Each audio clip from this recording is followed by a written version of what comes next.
Eh bien, pour vous l'annoncer d'ores et déjà, Stéphanie, puisque c'est fini pour l'Algérie qui sort par la toute petite porte de cette édition, un match nul, 2 défaites.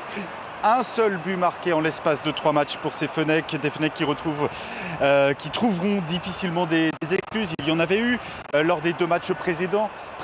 La pelouse que le sélectionneur Djamel Belmadi avait jugée pas à la hauteur de cette Coupe d'Afrique des Nations. Elle a tenu bon, cette pelouse aujourd'hui dans ce stade japonais.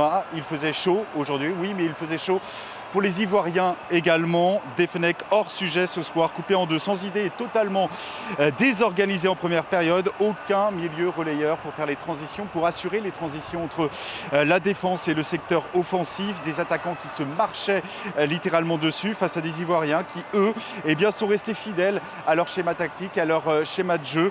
Beaucoup plus de maîtrise avec un jeu plus rapide, en une touche de balle, en déviation, serein. Ces éléphants qui n'ont jamais cédé à la pression d'une telle rencontre. En première période, Kessié et Sangaré ont marqué à 2 reprises pour donner un avantage donc de 2 buts aux Ivoiriens à la pause, quasiment insurmontable pour les Algériens qui, je vous le rappelle, étaient condamnés à l'emporter aujourd'hui. À la reprise, la Côte d'Ivoire qui va encore alourdir le score, et comme un symbole dans cette CAN ratée de cet incroyable manque de réussite côté algérien dans cette édition, Riyad Mahrez qui a trouvé le poteau sur penalty avant la pause. Benasser avait lui aussi trouvé le montant du but ivoirien. L'Algérie qui est l'équipe qui a le plus tenté dans cette Coupe d'Afrique des Nations et qui va tout de même sauver son honneur grâce à Sofiane Benbedka. Score final donc 3-1. L'histoire se répète pour cette équipe d'Algérie, puisque je vous le rappelle qu'elle était tenante du titre en 1992 au Sénégal et elle avait été éliminée là aussi